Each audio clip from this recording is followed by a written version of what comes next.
அன்பான சகோதர சகோதரிகளே, இன்று இந்த வார்த்தை சாதாரண வார்த்தை அல்ல. இது உங்கள் வாழ்க்கையை மாற்றப் போகும் வார்த்தை. இது கர்த்தர் உங்களுக்காக கொடுத்த ஆசீர்வாதமான வார்த்தை. இந்த வார்த்தையை கேட்டு நீங்கள் ஆசீர்வாதங்களை பெற்றுக்கொள்ளுங்கள். இந்த வார்த்தையை ஸ்கிப் பண்ணாமல் முழுவதுமாக கேளுங்கள். இதே போல கர்த்தரின் ஆசீர்வாதங்களை பெற்றுக்கொள்ள அனுதினமும் இந்த தேவ செய்தியை கேட்டு பயன்பெற தேவ வார்த்தை என்ற இந்த சேனலை சப்ஸ்கிரைப் செய்து கொள்ளுங்கள். இன்று கர்த்தர் உங்களுக்காக என்ன வார்த்தை கொடுக்க போகிறார் தெரியுமா? உன்னை கேலி செய்த இடத்தில் கர்த்தர் உங்களை உயர்த்த போகிறார். நீங்க இப்போ ஒரு நிலையில இருக்கலாம். யாரோ உங்களை கேலி பண்ணியிருக்கலாம். உங்களை தாழ்த்தி பேசியிருக்கலாம். உன்னால ஒன்றும் முடியாது, உன்னால சாதிக்க முடியாது, நீ இப்படிதான் இருக்க போற அப்படின்னு உங்களை குறைவாக பேசியிருக்கலாம். ஆனால் நான் உங்களுக்கு ஒரு நல்ல செய்தி சொல்ல வந்திருக்கேன். கர்த்தர் உங்களை அதே இடத்திலேயே, உங்களை யார் கேலி செய்தார்களோ அந்த இடத்திலேயே கர்த்தர் உங்களை உயர்த்த போகிறார். உங்களை கேலி செய்தவர்கள் அதை பார்த்து ஆச்சரியப்பட போகிறார்கள். இப்போ நான் உங்களுக்கு ஒரு விஷயம் சொல்லணும். உங்க மனதில் உள்ள வலி உண்மையானது, அந்த கண்ணீர் உண்மையானது. கர்த்தர் உங்கள் மனதின் காயங்களை அறிந்திருக்கிறார். உங்களை ஒவ்வொருவர் கேலி செய்யும் போதும் நீங்கள் பட்ட அந்த கஷ்டத்தை கர்த்தர் அறிந்திருக்கிறார். தேவன் நிச்சயமாக உங்கள் கண்ணீருக்கு பலன் கொடுப்பார். ஆனால் உங்க வாழ்க்கை அந்த கண்ணீரோட முடிய போறதில்ல. தேவன் உங்கள் கண்ணீரை கணக்கில் வைத்திருக்கிறார். அந்த கண்ணீர் களிப்பாய் மாற தேவன் உங்களுக்கு உதவி செய்வார். நீங்க ஒன்னு தெரிஞ்சுக்கணும். எல்லாரும் உங்களை புரிஞ்சுக்க மாட்டாங்க. எல்லாரும் உன்னை மதிக்க மாட்டாங்க. ஆனா உன்னை உருவாக்கிய தேவன் உன்னை உயர்த்துவார். அவர் உங்களை தன் உள்ள கைகளில் வரைந்திருக்கிறார். அவர் உன்னை பேர் பேராக ஆசீர்வதிப்பார். நீங்க இப்போ நினைக்கலாம், என்னால எதுவும் ஆகாது, என்னால எதுவும் முடியாது, என்னால ஒன்றும் சாதிக்க முடியாது என்று நீங்களே உங்களை குறைவாக எண்ணலாம். ஆனால் அது உண்மை அல்ல, அது பொய். அது சாத்தானின் குரல். உண்மை என்ன தெரியுமா? கர்த்தர் உங்களை ஒரு நோக்கத்துடன் உருவாக்கியிருப்பார். உங்களை கர்த்தர் ஏதோ ஒரு காரியத்துக்காக தான் படைத்திருக்கிறார். அந்த நோக்கத்தை நிச்சயமாக கர்த்தர் நிறைவேற்றுவார். யாராவது உன்னை சிரிச்சா, உன்னை இழிவா பேசினா அதனால உன் மதிப்பு குறையல. அதை எண்ணி நீ கலங்காத. அவங்க என்னை பார்த்து சிரிக்கிறார்களே, என்னை குறைவா பேசுறாங்களே, என்னை ரொம்ப தரக்குறைவா நினைக்கிறார்களே என்று நீ ஒருபோதும் கலங்க வேண்டாம்.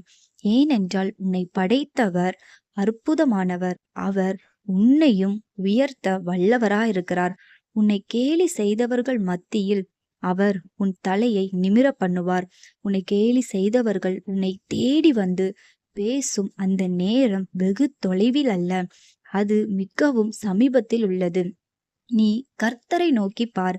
கர்த்தர் அந்த நேரத்தை நிச்சயமாக கைகூடி வர பண்ணுவார். இன்று நான் உங்களுக்கு சொல்ல வர்றது, நீங்க பலவீனமானவங்க இல்ல, நீங்க தோல்வியாளன் இல்ல, நீ வீணானவன் இல்லை. நீ இன்னும் ஆரம்பிக்காத ஒரு வெற்றி இருக்கிறது. அந்த வெற்றியை கர்த்தர் நிச்சயமாக உங்கள் கண்களுக்கு முன்பாக வர பண்ணுவார். உன்னை கேலி செய்த அந்த வார்த்தைகளை நினைத்து நீ அழுதிருக்கலாம். இரவில் யாருக்கும் தெரியாமல் கண்ணீர் விட்டிருக்கலாம். ஆனால் கேள், அந்த கண்ணீரை கடவுள் எண்ணிக்கொண்டு இருக்கிறார். உன்னுடைய ஒவ்வொரு கண்ணீரும் கர்த்தருடைய துருத்தியில் அல்லவா இருக்கிறது. நீ எதை நினைத்தும் கலங்காதே. இப்போ கர்த்தர் உன்னுடைய வாழ்க்கையில ஏதோ ஒரு ப்ராசஸ பண்ணிட்டு இருப்பாங்க. நீ தள்ளப்பட்டு இருக்கலாம், மறுக்கப்பட்டு இருக்கலாம். ஆனால் தேவன் உனக்காக ஏற்படுத்தி வைத்திருக்கிறத யாராலும் தடுக்க முடியாது. கர்த்தர் உனக்கு அதை கொடுக்கும்போது யாராலும் அதை தடை செய்ய முடியாது. நீ எந்த ஒரு கவலையும் இல்லாமல் தேவனை நோக்கி விண்ணப்பம் பண்ணுங்க. உங்களுடைய எல்லா கவலைகளையும் அவர் மேல் வைத்து விடு. கர்த்தர் மேல் உன் பாரத்தை வைத்துவிடு, அவரே உன்னை ஆதரிப்பார் என்று கர்த்தர் சொல்லுகிறார். நம்ம வாழ்க்கையில சில நேரம் நம்ம குடும்பத்தில் உள்ளவர்களே நம்மை கேலி செய்வார்கள். ஏன், நம்மை அவமதிப்பாய் பேசுவார்கள், நம்மை தனியாக ஒதுக்குவார்கள். ஆனால் நீ அதையெல்லாம் நினைத்து கலங்காத. நீங்க என் வாழ்க்கை இப்படிதான் முடிஞ்சிடுமோ என்று நினைப்பீங்க. ஆனால் அது உண்மையல்ல. உங்கள் கண்ணீர் மாத்திரம் உங்களுடைய வாழ்க்கையாக ஆகாது. உங்களுடைய கண்ணீர் முடியும். உங்கள் இந்த காலம், இந்த கஷ்டத்தின் காலம் நிச்சயமாக ஒரு சந்தோஷமாக மாறும். கர்த்தர் சொல்லுகிறார், தள்ளப்பட்ட கல் மூளைக்கு தலைக்கல் ஆயிற்று என்று. அதே போல உங்க வாழ்க்கையிலும் உங்க குடும்பத்தில் உள்ளவர்கள் உங்களை தள்ளி இருக்கலாம், உங்களை ஒதுக்கி இருக்கலாம். அந்த தள்ளப்பட்ட கல்லாகிய உங்களை கர்த்தர் மூளைக்கு தலைக்கல்லாய் மாற்றுவார். உங்கள் குடும்பத்தில் மேன்மையாக வைப்பார். அந்த நாள் நிச்சயமாக வரும். அது வெகு தொலைவில் இல்லை. கர்த்தர் உங்கள் கண்ணீரை வீணாக விடமாட்டார். உங்கள் கண்ணீர் களிப்பாய் மாறும். ஆனந்த களிப்பாய் உங்கள் குடும்பம் மாறும். நீங்கள் இதை காணும் நேரம் தொலைவில் இல்லை. நீங்கள் ஒருபோதும் எதை நினைத்தும் அவர்கள் கேலி செய்கிறார்களே, என்னை ரொம்ப ரொம்ப கஷ்டப்படுத்துகிறார்களே என்று நீங்கள் உங்கள் மனதை கலங்க வேண்டாம். நீங்கள் கர்த்தரை மாத்திரம் நோக்கி பாருங்கள். தேவன் அதையும் தலைகீழாய் மாற்றுவார். இன்று உங்களை கேலி செய்தவர்கள் நாளை உன்னை தேடி வருவார்கள். உன்னிடம் பேசாமல் ஒதுங்கி போகிறவர்கள் உன்னிடம் பேச அவர்களே உன்னை தேடி வருவார்கள். நீ கலங்காத. நீ கர்த்தரை மாத்திரம் நம்பியிரு. கர்த்தரை நம்புகிறவர்கள் ஒருபோதும் வெட்கப்பட்டு போவதில்லை. நீயும் வெட்கப்பட்டு போவதில்லை. கர்த்தர் உன்னை வெட்கப்பட விடமாட்டார். அவர் உன்னை உயர்த்துவார். கர்த்தருக்கு முன்பாக தாழ்மைப்படுங்கள். தாழ்மையுள்ளவர்களுக்கு கர்த்தர் கிருபை அளிக்கிறார். பெருமையுள்ளவர்களுக்கோ தேவன் எதிர்த்து நிற்கிறார். நீ கர்த்தருடைய சமூகத்தில் உன்னை தாழ்த்தி ஒப்புக்கொடு. அவர் உன்னை உயர்த்துவார். நிச்சயமாக அவர் உன்னை உயர்த்த வல்லவராயிருக்கிறார். இன்று கர்த்தர் உன்னிடம் சொல்லுகிறார், நான் உன்னை உயர்த்துவேன் என்று. எந்த இடத்தில் உன்னை தள்ளினார்களோ, எந்த இடத்தில் உன்னை வேதனைப்படுத்தினார்களோ அந்த இடத்தில் கர்த்தர் உன்னை உயர்த்துவார். உன் கண்ணீரை மாற்றுவேன் என்று கர்த்தர் சொல்லுகிறார். எந்த இடத்தில் நீ கண்ணீர் சிந்தினாயோ அந்த இடத்தில் தேவன் உன்னை சந்தோஷமாக வாழ வைப்பார். உன் அவமானத்தை மகிமையாக்குவேன் என்று கர்த்தர் சொல்லுகிறார்.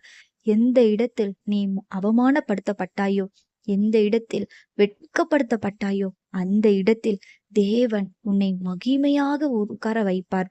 உன்னை பார்த்து சிரித்தவர்கள் உன் நிலைமையை பார்த்து அதிசயப்படுவார்கள். எப்படி இப்படி ஒரு மாற்றம் என்று உன்னிடமே வந்து கேட்பார்கள். அப்படி ஒரு ஆசீர்வாதத்தை கர்த்தர் உனக்காக வைத்திருக்கிறார். உன் வாழ்க்கை ஒரு சாட்சியாக மாறும். நீ அநேகருக்கு முன்பாக சாட்சி சொல்லுவாய். உன்னை கர்த்தர் சாட்சியாக வாழ வைப்பார். நீ வெட்கப்பட்ட இடத்துல, நீ தள்ளப்பட்ட இடத்துல உன்னை கர்த்தர் சாட்சியாக மாற்றுவார். அந்த காலம் நிச்சயமாக தொலைவில் இல்லை. அது சீக்கிரமாய் நிறைவேறும். அன்பான சகோதர சகோதரிகளே, இன்று நீங்கள் ஒரு வருத்தத்தோட இருக்கிறீர்களா? என்னை யாரும் கவனிக்க மாட்டுக்காங்க, எனக்குன்னு யாருமே இல்லையே, நான் தனிமையாக இருக்கிறேனே என்று ஒரு வருத்தத்தோட இருக்கிறீர்களா என்று கர்த்தர் சொல்லுகிறார். மனுஷங்க உன்னை இக்னோர் பண்ணலாம், ஆனால் கர்த்தர் உன்னை தேர்ந்தெடுத்திருக்கிறார். கர்த்தர் உன்னை ஒருபோதும் கைவிட மாட்டார். நான் உன்னை மறப்பதில்லை என்று கர்த்தர் சொல்லுகிறார். நீங்கள் கர்த்தர் தேர்ந்தெடுக்கப்பட்ட ஒரு பிள்ளை. நீங்கள் கலங்காதுங்க. மனுஷங்க என்னை கைவிட்டுட்டாங்களே, என்னை தவிக்க விட்டுட்டாங்களே, நான் தனிமையாக இருக்கிறேனே என்று ஒருபோதும் அதை நினைத்து கலங்காதுங்க. கர்த்தர் உங்களை உயர்த்த போகிறார். அந்த காலம் நிச்சயமாக வரும். நீங்கள் எப்படி கேலி செய்யப்பட்டீர்களோ அப்படியே அந்த இடத்தில் அவர் உங்களை தலை நிமிர பண்ணுவார். எந்த இடத்தில் தலை குனிந்து வந்தீர்களோ அந்த இடத்தில் தலை நிமிர்ந்து உங்களை செல்ல பண்ணுவார். பிரியமானவர்களே, இப்போது வேதாகமத்தில் யாரெல்லாம் கேலி செய்யப்பட்டிருக்கிறார்கள், எப்படி கேலி செய்யப்பட்டார்கள், அவர்களை கர்த்தர் எப்படி உயர்த்துகிறார், எப்படி மேன்மைப்படுத்துகிறார் என்று பார்ப்போமா? முதலாவது நாம் பார்ப்பது யோசேப்புதான். யோசேப்பு கர்த்தரால் தேர்ந்தெடுக்கப்பட்டவன். தேவன் அவனுக்கு ஒரு தரிசனத்தை கொடுத்திருந்தார். அது என்ன தெரியுமா? யோசேப்பு ஒரு சொப்பனம் கண்டான். அந்த சொப்பனத்தில் தன் சகோதரர்கள் அனைவரும் தன்னை வணங்குவது போல அந்த சொப்பனத்தை கண்டான். அந்த சொப்பனத்தை யோசேப்பு தன் சகோதரரிடத்தில் கூறினான்.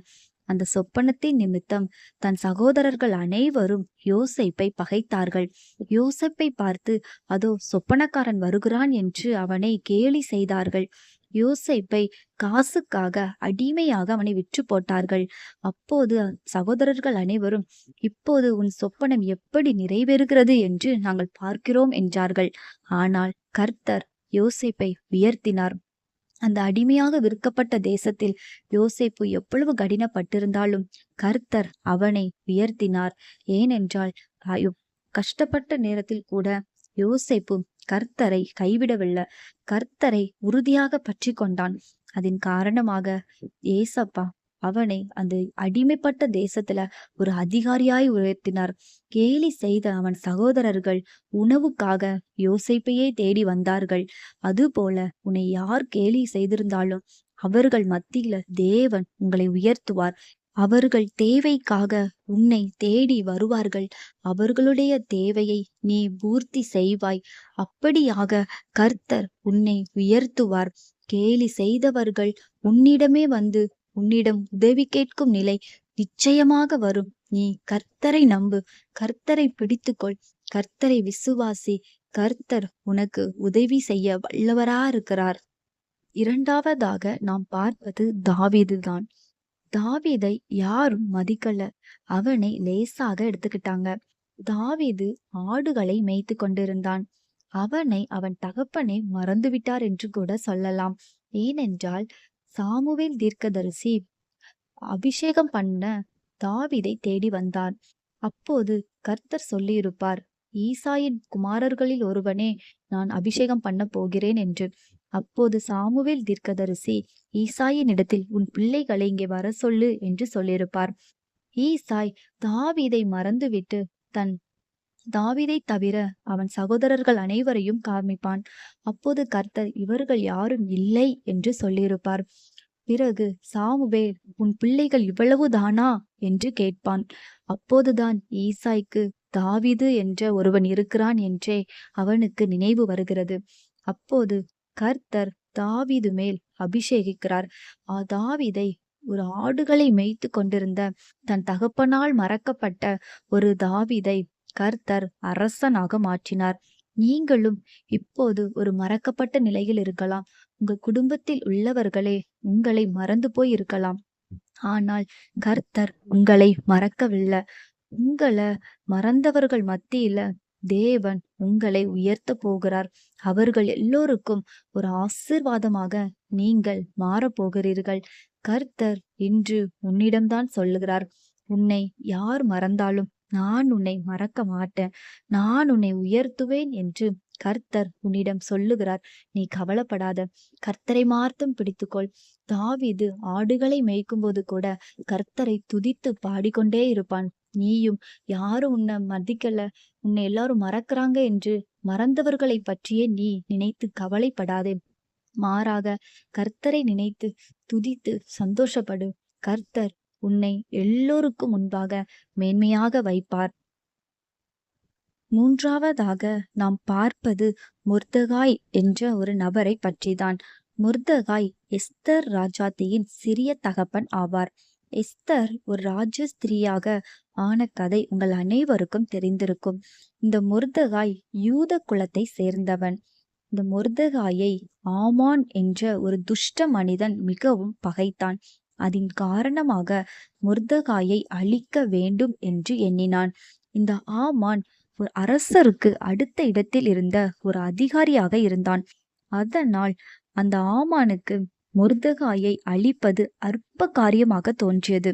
அதன் நிமித்தம் இந்த மொர்தெகாயை மாத்திரம் அல்ல, அவன் குலத்தையே அழிக்க வேண்டும் என்று இந்த துஷ்ட ஆமான் தீர்மானம் பண்ணினான். ஆனால் கர்த்தர் அவனை என்ன செய்தார் தெரியுமா? அவன் அற்பமாக எண்ணின அந்த மொர்தெகாயை கர்த்தர் உயர்த்தினார். ஆமான் யாரை அழிக்க வேண்டும் என்று நினைத்தானோ அதே நேரத்தில் கர்த்தர் அந்த ஆமானை அழித்தார். அவனை மாத்திரமல்ல, அவன் குமாரர்களையும் சேர்த்து அழித்தார். அவன் மொர்தெகாயையும் அவன் பூர்வ குலத்தையும் அழிக்க வேண்டும் என்று எண்ணினான். ஆனால் கர்த்தர் அதற்கு மாறாக அந்த துஷ்ட ஆமானையும் அவன் குடும்பத்தையும் அழித்தார். இதை போல உங்களையும் உங்கள் குடும்பத்தையும் அழிக்க வேண்டும் என்று நினைக்கிறவர்கள் மத்தியில், உங்களை அற்பமாக எண்ணுகிறவர்கள் மத்தியில் கர்த்தர் உங்களை உயர்த்துவார். யார் உங்களை அழிக்க வேண்டும் என்று நினைக்கிறார்களோ கர்த்தர் அவர்களுக்கு விரோதமாக யுத்தம் பண்ணுவார். கர்த்தர் உங்களுக்காக யுத்தம் செய்வார். நீங்கள் சும்மா இருப்பீர்கள். உங்களை அழிக்க வேண்டும் என்று நினைக்கிறவர்கள் தேவன் அவர்களை அழித்து போடுவார். கர்த்தர் உங்களை உயர்த்துவார். நீங்கள் கர்த்தருக்காக காத்திருங்கள். கர்த்தரை நோக்கி விண்ணப்பம் பண்ணுங்கள். அவர் உங்களுக்காக வழக்காடுவார். உங்களை அற்பமாக எண்ணுகிறவர்கள் மத்தியில், உங்களை கேலி செய்தவர்கள் மத்தியில் கர்த்தர் உங்களை நிச்சயமாக உயர்த்துவார். நான்காவதாக நாம் பார்ப்பது அன்னாள். அன்னாளுக்கு திருமணமாகி பல வருடங்கள் ஆகியும் குழந்தை இல்லை. அவளுக்கு குழந்தை இல்லாததினால் அவள் சக்களத்தியான பெண்ணினால் அவள் துக்கப்படும்படியாக மிகவும் கடினமாக பேசியிருப்பாள். அதன் காரணமாக அன்னாள் மிகவும் கஷ்டத்தோடு இருந்திருப்பாள். அவள் தேவ சமூகத்தில் வந்து விண்ணப்பம் பண்ணினாள். கர்த்தாவே, எனக்கு ஒரு குமாரனை கொடும், அவனை நான் உமக்காக கொடுக்கிறேன் என்று விண்ணப்பம் பண்ணியிருப்பாள். அதன் விளைவாக கர்த்தர் அவளுக்கு ஒரு ஆண் குழந்தையை கொடுத்தார். அவர்தான் சாமுவேல் என்ற தீர்க்கதரிசி. கர்த்தர் அவளை ஆசீர்வதித்து பிறகு அநேக குழந்தைகளையும் கொடுத்திருப்பார். இப்போது நீங்கள் இதே மாதிரி ஒரு கடினமான நேரத்தில் இருக்கலாம். உங்களை கேலி செய்திருக்கலாம். உனக்கு குழந்தை இல்லை என்று உன்னை பார்த்து கிண்டலாக பேசியிருக்கலாம். உன்னை கடினப்படுத்தி பேசியிருக்கலாம். ஆனால் நீயும் இந்த அன்னாளை போல கர்த்தருடைய சமூகத்தில் ஜெபி. கர்த்தர் உங்களையும் ஆசீர்வதிப்பார். கர்த்தர் அன்னாளுக்கு சாமுவேல் தீர்க்கதரிசி போன்ற ஒரு தீர்க்கதரிசியை அவளுக்கு கொடுத்தார். அவள் கேலி செய்த இடத்தில் அவளுக்கு ஒரு ஆசீர்வாதம் கிடைத்தது. அவமானப்பட்ட இடத்தில் சாமுவேல் தீர்க்கதரிசியை போன்ற ஒரு தீர்க்கதரிசியை கர்த்தர் அவர்களுக்கு கொடுத்து அவளை மகிமைப்படுத்தினார். இதே போல உங்கள் வாழ்க்கையிலும் நீங்கள் கேலிப்பட்ட இடத்தில் உங்களை ஆசீர்வதிப்பார். அவமானப்பட்ட இடத்தில் உங்களை மகிமைப்படுத்துவார். நீங்கள் கர்த்தரை மாத்திரம் நம்புங்கள். கர்த்தருடைய சமூகத்தில் உங்களுடைய விண்ணப்பங்களை ஏறெடுங்கள். கர்த்தர் உங்களை உயர்த்துவார். அவர் உங்களை மகிமைப்படுத்துவார். ஐந்தாவதாக நாம் பார்ப்பது யோபுதான். யோபுவின் வாழ்க்கை நம் அனைவருக்குமே தெரிந்ததுதான். அவன் ஒரு செல்வ சீமானாக வாழ்ந்தவன். அவனுக்கு 10 பிள்ளைகள் இருந்தார்கள். ஒட்டகங்கள், ஆடு, மாடு, கழுதைகள் என ஒரு பெரிய செல்வ சீமானாக வாழ்ந்தவன் தான் யோபு. ஆனால் இது அனைத்தையும் ஒரே நாளில் இழந்தான். எவ்வளவு ஒரு வேதனையாக இருக்கும். அவன் 10 பிள்ளைகளும் ஒரே நாளில் இறந்து போனார்கள். அனைத்து செல்வமும் ஒரே நாளில் அவன் கையை விட்டு போய்விட்டது. அது மாத்திரமல்ல, அவன் உடம்பு கூட பாதிக்கப்பட்டது. அவன் ஒரு ஓட்டை கொண்டு தன்னை சுரண்டி கொண்டிருந்த ஒரு நிலைமையில் இருந்தான். அப்போது அந்த ஊர் மக்கள் அனைவரும் அவனை எவ்வளவு கேலி செய்திருப்பார்கள் என்று ஒரு நிமிடம் நாம் சிந்தித்து பார்ப்போம். அவன் நண்பர்கள் கூட யோபுவை தான் குறை கூறினார்கள். நீ ஏதோ ஒரு தவறு பண்ணியிருக்க, அதனாலதான் கர்த்தர் உனக்கு இப்படி ஒரு தண்டனையை கொடுத்திருக்காங்க என்று சொல்லி அவனை மிகவும் கடினப்படுத்தினார்கள். அவன் மனதை உடைக்கிற மாதிரி பேசுனாங்க. நீதான் ஏதோ தவறு பண்ணியிருக்க, இவ்வளவு நாளா நீ நல்லா தானே இருந்த, இப்போ கர்த்தர் உன்னை தண்டனை கொடுத்திருக்கிறாங்க அப்படின்னு சொல்லி யோபுவை காயப்படுத்தினார்கள். ஆனாலும் யோபு அந்த நேரத்துல கூட கர்த்தரை கைவிடல. யோபுவின் மனைவி யோபுவிடம் சொன்னுகிறாங்க, நீ இன்னும் கடவுளை நம்புறாயா? கடவுளை தூஷித்து உன் ஜீவனை விடும் என்று சொல்லி யோபுவின் மனைவியே யோபுவை குறித்து ரொம்ப கடினமா பேசுறாங்க. ஆனாலும் யோபு கர்த்தரை நம்பிக்கை வைக்கிறான். கர்த்தரை நம்புறான். கர்த்தரை கைவிடல. கர்த்தரை தூஷிக்கல. இல்ல, என் தேவன் பார்த்துப்பாங்கன்னு சொல்லி நம்புறான். ஆனா இறுதியில் கர்த்தர் அவனுக்கு எப்படி ஒரு ஆசீர்வாதத்தை கொடுத்தார் தெரியுமா? ஒரு ரெட்டிப்பான ஆசீர்வாதத்தை. இழந்த அனைத்துமே 2 மடங்காக யோபு பெற்றுக்கொண்டான். இதே போலதான் நம்முடைய வாழ்க்கையிலும் நாம எல்லாவற்றையும் இழந்து போயிருக்கலாம். நம்மை சுற்றி இருக்கிறவங்க நீ ஏதோ தவறு பண்ணிருக்க, அதனாலதான் கர்த்தர் உனக்கு தண்டனை கொடுத்திருக்காங்க அப்படின்னு சொல்லி நம்ம மனதை காயப்படுத்தலாம். ஆனா நீ கலங்காத, நீ கர்த்தரை நோக்கி பாரு. யோபு எத்தனையோ எத்தனையோ பிரச்சனை, ஆனாலும் யோபு கர்த்தரை நோக்கி பார்த்தான். ஏசப்பா அவனுக்கு எல்லாவற்றையும் திரும்ப கொடுத்தார். அதே போலதான் உங்க வாழ்க்கையிலும் உங்களை கேலி செய்தவர்கள் மத்தியில, உங்களை இழிவாக பேசினவர்கள் மத்தியில தேவன் உங்களுக்கு 2 மடங்கான ஆசீர்வாதத்தை தருவார். நீங்கள் செய்ய வேண்டியது ஒன்றே ஒன்றுதான். கர்த்தருடைய சமூகத்தில் காத்திருங்க. உங்களை வெட்கப்படுத்தினவர்களுக்கு நீங்கள் ஒன்றும் பதில் சொல்ல வேண்டாம். அதற்கான பதிலை கர்த்தர் அவர்களுக்கு கொடுப்பார். அந்த ஆசீர்வாதங்களை அவர்கள் பார்ப்பார்கள். உங்களுடைய அந்த நிலைமையை கண்டு அவர்கள் ஆச்சரியப்படுவார்கள். உங்களை அவர்கள் மத்தியில் ஆச்சரியமாகவும் அற்புதமாகவும் கர்த்தர் உங்களை நிறுத்துவார். அவர்கள் உங்களை ஜட்ஜ் பண்ணலாம். இவன் தான் ஏதோ தப்பு பண்ணிட்டான், இவதான் ஏதோ தப்பு பண்ணிருக்கா, அதனாலதான் ஏசப்பா இவளுக்கு இவ்வளவு பெரிய தண்டனை கொடுத்திருக்காங்க அப்படின்னு சொல்லி உங்க முன்பாகவே பேசலாம். நீங்கள் எதையும் கவலைப்படாதுங்க. கர்த்தரை நோக்கி பாருங்க. கர்த்தர் அவர்களுக்கு மத்தியில உங்களை உயர்த்துவார். அவர்கள் உன்னை கேலி செய்த இடமே கர்த்தர் உன்னை உயர்த்தும் மேடையாக மாறும். அதை அனைவரும் பார்ப்பார்கள். நீ கலங்காதே, நம்பிக்கையோடு இரு. இப்போது நாம் ஜெபிக்கலாமா? கர்த்தாவே, இந்த செய்தியை கேட்கிற ஒவ்வொரு பிள்ளைகளையும் உம்முடைய கரத்தில் ஒப்பு கொடுக்கிறோம் ஏசப்பா. நீங்க அவங்களை ஆசீர்வதிக்கும்படியாக ஜெபிக்கிறோம் ஆண்டவரே. அப்பா, அவர்களை கேலி செய்த இடத்தில் அவர்களை நீங்க உயர்த்தும்படியாக ஜெபிக்கிறோம் ஆண்டவரே.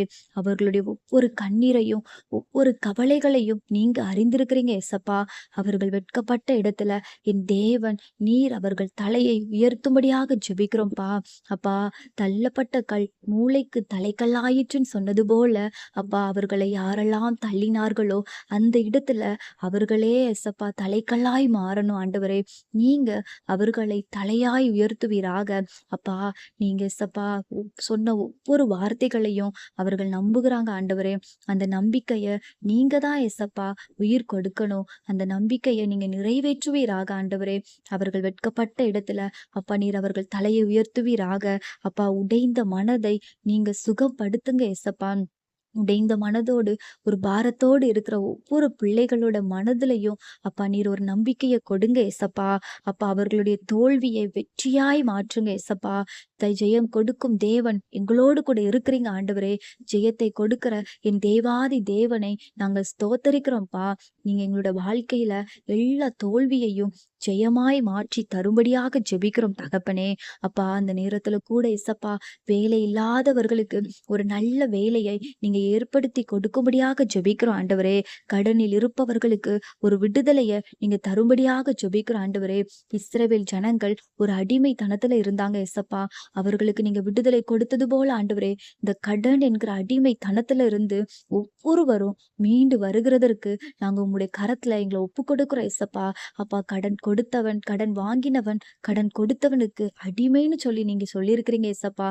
அப்பா, உங்களுடைய பிள்ளைகளாகிய நாங்க அடிமைகளா இருக்கக்கூடாது ஆண்டவரே. எங்களை நீங்க மீட்டு விடுதலை கொடுக்கும்படியாக ஜெபிக்கிறோம் இயேசுவே.